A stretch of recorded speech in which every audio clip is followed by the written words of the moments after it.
భారతదేశం అధికారికంగా అమెరికా నేతృత్వంలోని పాక్స్ సిలికాలో చేరింది.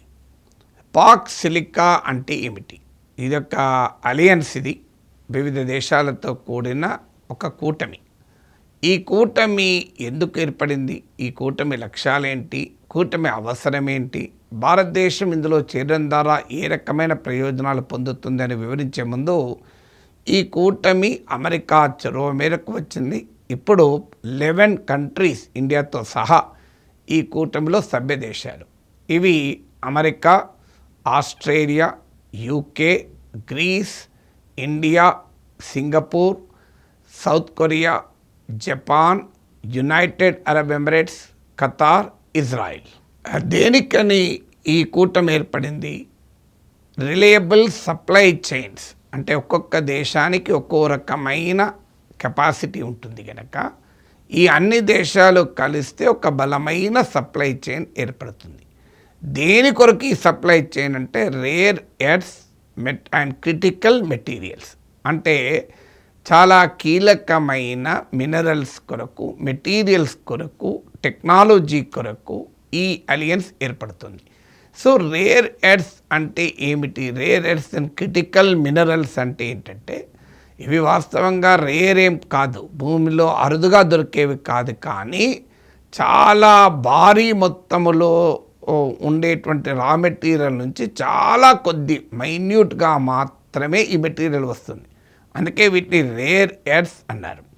సో మీకు ఈ ఆధునికమైన పరిశ్రమలోన మీకు 5G technology, artificial intelligence, solar panels, automobiles, ఇలా మీరు ఎనీథింగ్, మీకు renewable energies, modern militaries hardware, ఇలాంటి వాటికి కూడా ఈ రేర్ ఎర్త్ మినరల్స్ అవసరం.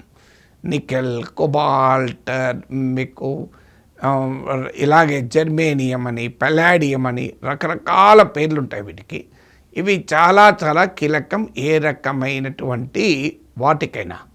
సో లీథియం, మనకు ఈ లీథియం బ్యాటరీస్లో వాడతారు చూడండి, ఎలక్ట్రిక్ వెహికల్స్లో. సో ఈ rare earths and critical minerals, ఇటీవల అమెరికా సిల్వర్ని కూడా క్రిటికల్ మినరల్లో చేర్చింది. ఈ rare earth materials and critical minerals supply chain పైన ఇప్పుడు ప్రజెంట్ చైనాదే ఆధిపత్యం. మీకు ఉదాహరణకు రేర్ ఎర్త్స్ తీసుకుంటే 70% ప్రొడక్షన్, 90% ఆఫ్ రిఫైనింగ్ చైనా చేతిలోనే ఉంది. 70% ప్రొడక్షన్, 90% ఆఫ్ రిఫైనింగ్. సో ఇక మీకు అలాగే బ్యాటరీ మినరల్స్ ఉన్నాయి, కొబాల్ట్, నికెల్, ఇలాంటి లీథియం, ఇలాంటి బ్యాటరీ మినరల్స్ అయితే more than 50% refining capacity China వద్దనే ఉంది. సోలార్ ప్యానల్ కాంపోనెంట్స్లో అయితే మోర్ దెన్ 80% చైనానే చేయాలి. సో ఒక రకంగా China as a near monopoly over rare earth materials and critical minerals. దీనివల్ల చైనా ఏం చేయగలుగుతుంది? తాను ఏం చేయదలుచుకున్నా చేస్తుంది. ఇప్పుడు ఉదాహరణకు ట్రంప్ చైనా పైన 240% నేను డ్యూటీ విధిస్తున్నాను, టారిఫ్ విధిస్తున్నాను అన్నాడు. చైనా వాళ్ళు ఏం చేశారు? కూల్గా రేర్ ఎర్త్ సప్లైస్ని ఆపేశారు. దాంతో అమెరికా దిగి వచ్చి 30%కు టారిఫ్ను ట్రంప్ తగ్గించాడు. అలాగే జపాన్, ఇటీవల జపాన్ కొత్తగా వచ్చిన ప్రైమ్ మినిస్టర్ తైవాన్ విషయంలో చైనాకు అభ్యంతరం కలిగించే వ్యాఖ్యలు చేశారు. తైవాన్ భద్రత ప్రశ్నార్థకమైతే జపాన్ కూడా దిగాల్సి వస్తుంది అని.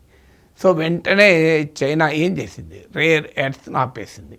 అంటే తన జియో పొలిటికల్ రీజన్స్ కొరకు, జియో ఎకనామిక్ రీజన్స్ కొరకు చైనా తన ఇంట్రెస్ట్లను కాపాడుకోవటానికి తనకు ఉన్న రేర్ ఎర్త్ మనోపలీని, rare earth minerals, critical materials పైన తనకున్న మనోపలీని కాస్త చైనా వాడుకుంటుంది. ఇంక్లూడింగ్ ఇండియా కూడా ఈ చైనా మనోపలి విక్టిమ్ కూడా.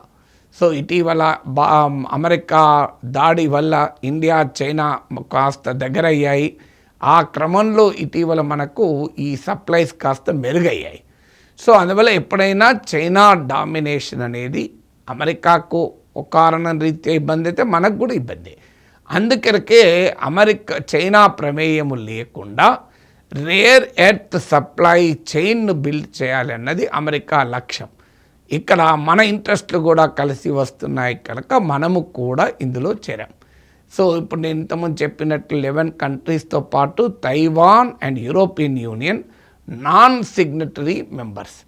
సో ఇది China domination on rare earth and critical mineral supply చైన్ను ఎదుర్కోవటానికి, చైనాతో ప్రమేయం లేని ఒక ప్యారలల్ సప్లై చైన్ బిల్డ్ చేసటానికి దీన్ని ప్రధానంగా ఎంచుకున్నారు. మరి ఇండియా ఏమి ఇవ్వగలుగుతుంది? మన దగ్గర రేర్ ఎర్త్ కంపారిటివ్లీ తక్కువ. ఇటీవల లిథియం డిపాజిట్ కాశ్మీర్ ప్రాంతంలో కొంత దొరికినా still we are a very minor player. కానీ మనమేమి ఇవ్వగలుగుతుంది అంటే, ఇందులో అన్ని దేశాలు మినరల్స్ ఇవ్వవు, మెటీరియల్స్ ఇవ్వవు. ఒక్కొక్క కంట్రీ ఒక్కొక్కటి కంట్రిబ్యూట్ చేస్తుంది. ఇప్పుడు ఉదాహరణకు ఖతార్ అండ్ యుఏఈ ఉంది, వాళ్ళు డబ్బులు సమకూర్చగలుగుతారు, పెద్ద ఎత్తున ఇన్వెస్ట్మెంట్ చేయగలుగుతారు. Japan, South Korea, America, Israel ఉంది, వీళ్ళు టెక్నాలజీ సమకూర్చగలుగుతారు. మనమేం సమకూర్చగలుగుతామంటే మ్యాన్ పవర్. ఇప్పుడు ఈ semiconductor industry, rare earth ఉపయోగించేటువంటి టెక్నాలజీస్లో లక్షల సంఖ్యలో మ్యాన్ పవర్ అవసరం. ఆ మ్యాన్ పవర్ను ఇండియా అందించగలుగుతుంది. అలాగే వాటి అప్లికేషన్స్, ఇదేంటంటే రా మెటీరియల్ నుంచి అప్లికేషన్ల వరకు ఒక అలియన్స్ బిల్డ్ చేయాలని. అంటే మినరల్స్ మెటీరియల్సే కాదు, వాటి ద్వారా చిప్స్ తయారీ, ఆ చిప్స్ను వాడుకోవడము, ఉపయోగించి అప్లికేషన్స్ తయారు చేయడం వరకు.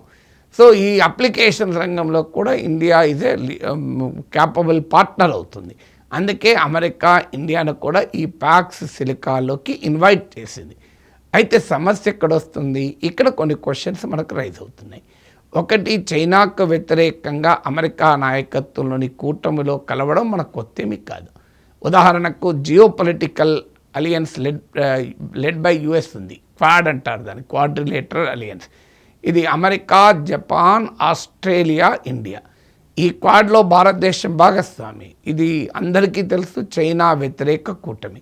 చైనా తీవ్రంగా స్పందించింది కూడా ఈ క్వాడ్ ఏర్పాటు పట్ల, క్వాడ్లో ఇండియా చేరడం పట్ల తీవ్ర అభ్యంతరం చెప్పింది. అయినా మనకు చైనాకు మధ్య ఉన్న బార్డర్ డిస్ప్యూట్ కావచ్చు, మనకు జియో పొలిటికల్ డిఫరెన్సెస్ కావచ్చు, మనం చేరాం. కానీ ఏం లాభం? ఇప్పుడు ఆ క్వాడ్ను దాదాపు ట్రంప్ పక్కకు పెట్టాడు. ఇటీవల పహల్గాంలో దాడి జరిగితే పాకిస్తాన్ ప్రేరేపిత దాడి అని అనటానికి కూడా క్వాడ్ సిద్ధపడలే. ఇక మరి చైనాతో ఘర్షణ వస్తే క్వాడ్ మనతో ఉంటుందా? అసలు అమెరికా విధానమే చైనాతో కలవాలని కదా. ఇప్పుడు ట్రంప్ తాజాగా ఏం చెప్తున్నాడు?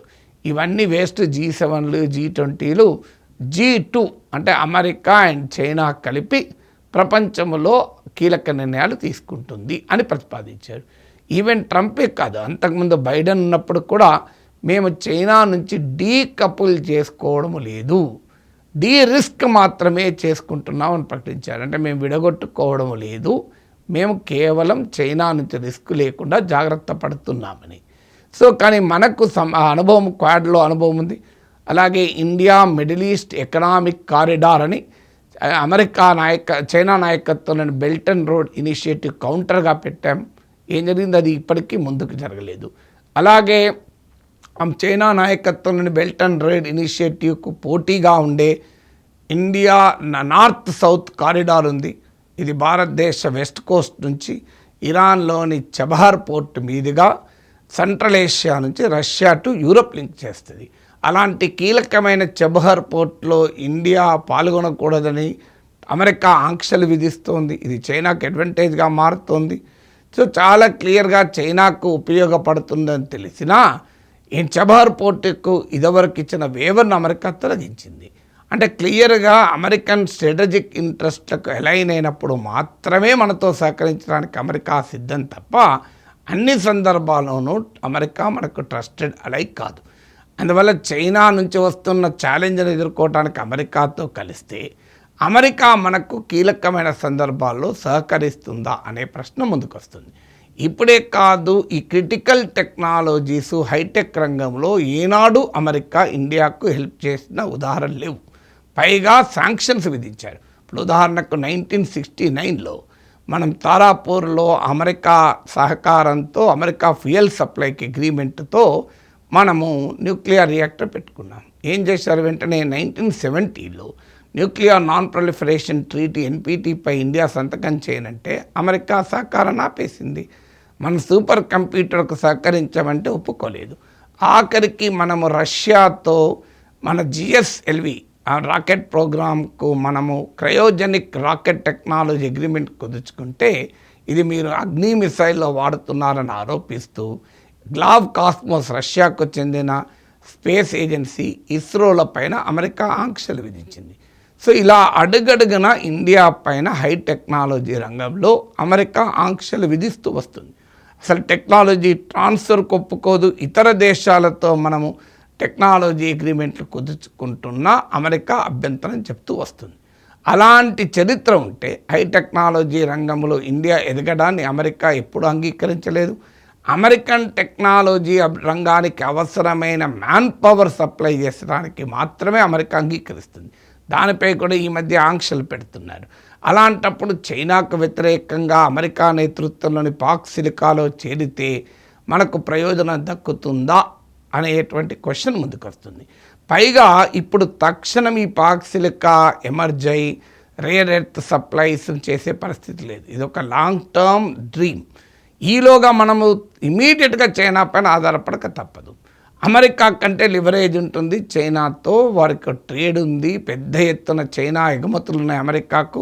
అమెరికా ఎన్ష్యూర్ చేసుకోగలుగుతుంది. కానీ అమెరికా నాయకత్వంలోని చైనాకు పోటీగా ఏర్పడుతున్న పాక్ సిలికాలో చేరినందుకు ఈ మధ్య మరి చైనా రిటాలియేట్ చేస్తే ఏంటి పరిస్థితి?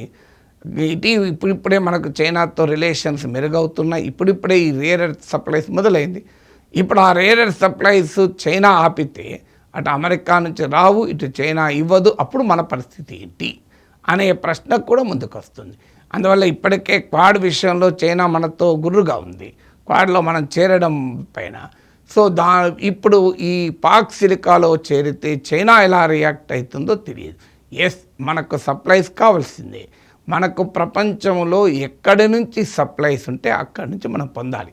ఎలాగైతే ఎనర్జీ రంగంలో మన ఆ డిసిషన్ తీసుకున్నామో, మాకు రష్యా చీప్లో సప్లై అయితే రష్యాని తీసుకుంటాం, తప్పేంటి అని. ఇప్పుడు ఈ మధ్య మనం అమెరికా ఒత్తిడి తలవంచాం, కానీ 3-4 ఏళ్ళుగా మనం రష్యా నుంచి ఆయిల్ కొంటున్నాం కదా. అలాగే చైనా సప్లై ఇస్తుందా, అమెరికా సప్లై ఇస్తుందా సంబంధం లేదు. India needs supply of rare earths and critical minerals.